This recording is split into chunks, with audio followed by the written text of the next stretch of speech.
Hello, my name is Van Weigel, and welcome to this presentation on the distinction between role-defined versus universal ethics. And this presentation is intended to introduce you to the Milgram experiments, which you will be viewing as part of this course.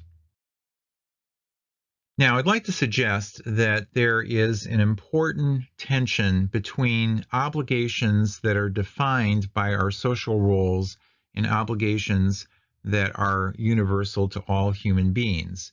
So this Venn diagram shows an area of overlap between universal ethical obligations and role-defined obligations, but also keeping them into separate spheres. And in the course of one's normal workaday world responsibilities, there are a variety of obligations that are determined by the particular social roles that we play, which are separate from universal ethical obligations and sometimes may conflict with those universal ethical obligations. For example, what would be the role-defined obligation of managers, for example, in a business operation? One thinks that that could easily be defined in ways like this. Your role is to maximize the profits of shareholders or to increase market share to achieve some kind of stated goal. And it would be up then to the discretion of managers to figure out, well, how would you go about fulfilling that particular role? It's easy to see where there could be areas of conflict because of the ambiguities therein between fulfilling the role of, say, maximizing profits over against universal ethical obligations. There are some professions like accounting that are governed by very thick codes of conduct, like the AICPA code, for example, that would provide more flesh on the bones, if you will, of describing what obligations people have. But in general, the role-defined obligations of managers is really quite ambiguous and vague. In thinking about the relationship between role-defined ethics and universal ethics, I'd like to have you think of the situation of a photojournalist. The photojournalist is there to get a picture, and that is his or her role-defined obligation.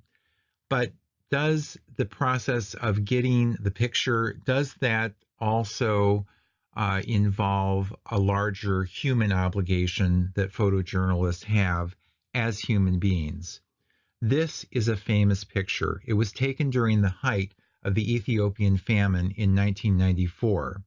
It also won the Pulitzer Prize that year. It was taken by a South African photojournalist named Kevin Carter. And Carter basically made his mark by traveling around South Africa initially, and then other African countries later in his career, documenting man's inhumanity to man, instances of violence in civil strife that were very, very disturbing pictures, but intended to educate the general public about what was taking place in Africa. This particular picture, one thinks, was shot with a wide-angle lens, as photojournalists would, which requires being very close to the subject. And moreover, one would suspect that it's not like the vulture is there ready to go and waiting for the child to die, but rather the photojournalist may have had to have waited half hour, and 2 hours, maybe 3 hours or whatever, in order to get this particular picture lined up the way it was. Well, Kevin Carter was asked about what happened to the child who is pictured here. By the time that this picture won the Pulitzer Prize, it had stimulated millions and millions of dollars in charitable donations for Ethiopia. And so that was its first effect. But then people were wondering, what did happen to the child who is pictured here? Did he bring her to a nearby feeding center, or what? Did she survive, et cetera, et cetera? These were unanswered questions. And Carter himself did not have a good answer for this. He did not wasn't able to come back with anything that would be satisfying to somebody asking a question like that. Within approximately 6 months of winning the Pulitzer Prize after taking this picture, he committed suicide. Now, in his suicide note, he talked about a number of factors that brought him to take his own life. It was not this picture per se, but some financial considerations, his relationship with his girlfriend, his general feeling of despair, the accumulated weight of seeing all of this violence in his young life to date, was noted in the suicide note. But one thinks that something like this could have contributed to his overall sense of despair. Now, there was a Japanese film crew that later told an alternative story that would have been more kind, if you will, to Kevin Carter, and it went like this. They were all traveling together on a plane commissioned by the United Nations for the purpose of bringing food aid to remote areas of Ethiopia, so that people could be sustained at these feeding stations. So they got off the plane, and what the Japanese journalist said, Kevin Carter did not use a wide-angle lens, but rather used his zoom lens to take this picture within roughly 20 minutes of actually walking off the plane. And that was that. And then they went back on the plane. So the effect of this is that the vulture is much further away than shown here in this particular picture. So how did this happen? Is it more like what people assumed was the case with Kevin Carter, or this lucky shot, if you will, that he took with a zoom angle? Is obviously, all of that's open to question, but it does raise the issue of what would be the role of a responsible photojournalist here. Would it be just to get the picture, or also to make sure that the child was looked after? And we have a more dramatic example of this in 2012 in our own society. This is a picture of the front page of the New York Post as a man is about to be killed by a subway train. The gentleman here was a middle-aged Asian man of fairly slight build, who was struggling to get back onto the subway platform after having been pushed off the platform by a demented homeless person. And the person who took this shot was a freelance journalist for the New York Post. And he was a man of normal build who could have easily dropped his camera and walked over and given this Asian man a helping hand so that he could get out of the way of this oncoming train. What was striking about this particular incident is that the man who took this picture went on the Today Show the next day after this happened and recounted everything that took place. His aim, he thought, was to basically get the picture. he made reference to other people who were closer to the man than he was. And the idea being that, well, you know, instead of having him drop his camera to go over and help him, other people should have come over to have brought this man to help him up out of the tracks in the way of the subway train. And then later in the interview, he talked about maybe not having the physical strength to be able to aid this person, but that is like just completely garbage, because there's no way that a person of any normal build could not have given this person a helping hand to prevent their death. But this guy was more interested in getting the picture.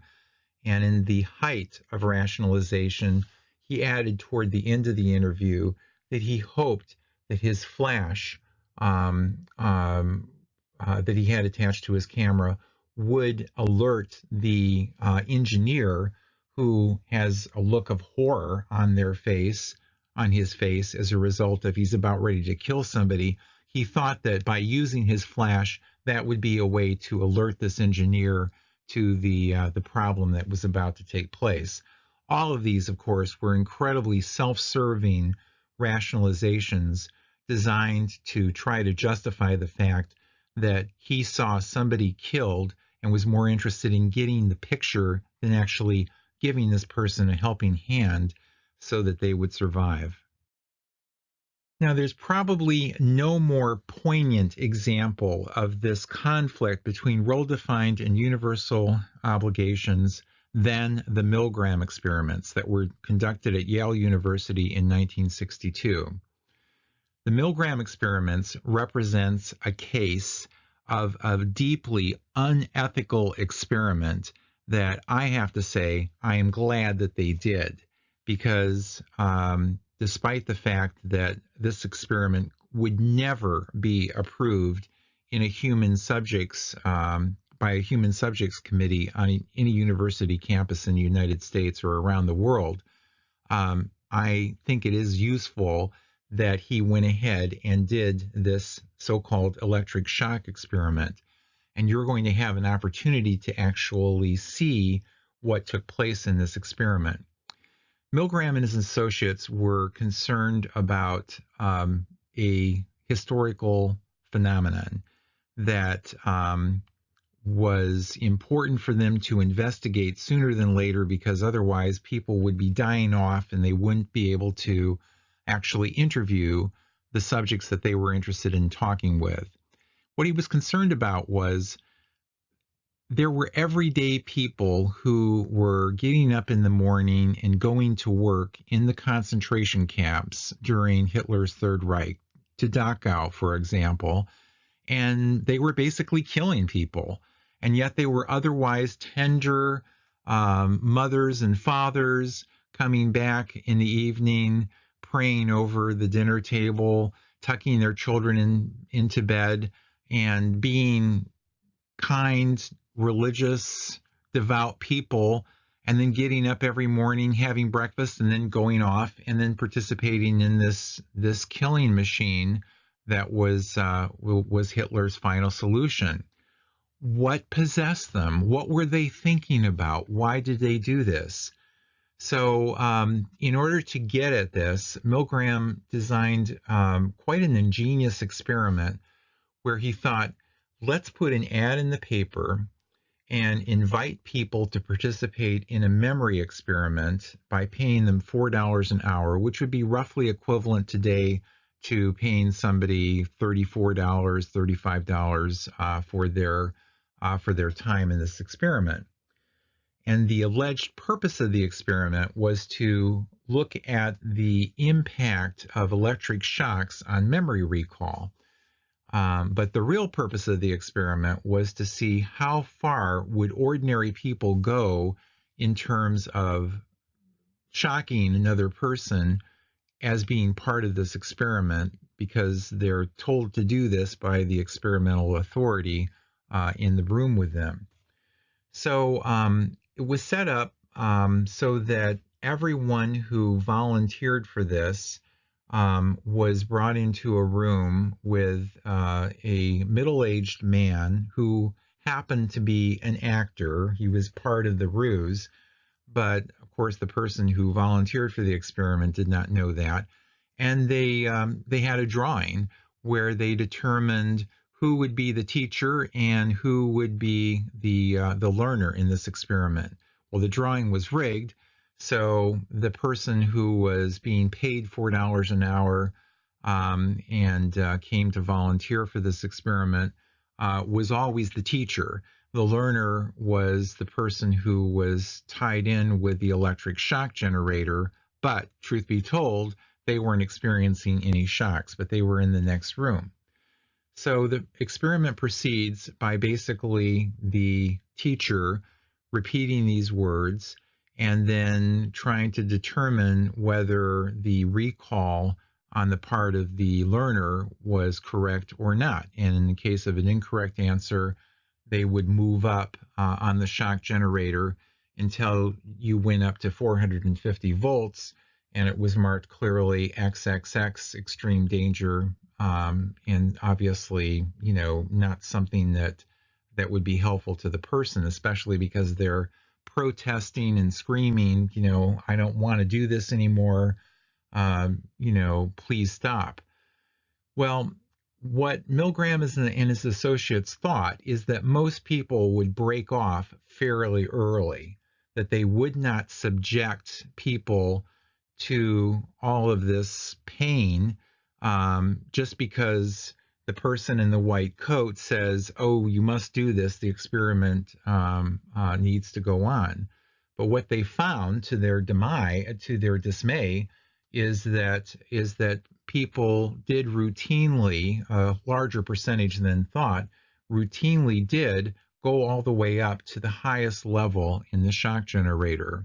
And so this raised some very substantial concerns about the degree to which humans are ready and willing to basically cause harm to another individual if they are ordered to do so. And in this case, all they would have needed to have done is to say, hey, you can keep your $4. I don't care. I'm not going to go ahead and participate in this experiment any longer. So I'll be very interested to see what you think about the Milgram experiments as you look at it, because it does encapsulate this conflict between role-defined ethics and universal ethics. That brings us to the end of this presentation.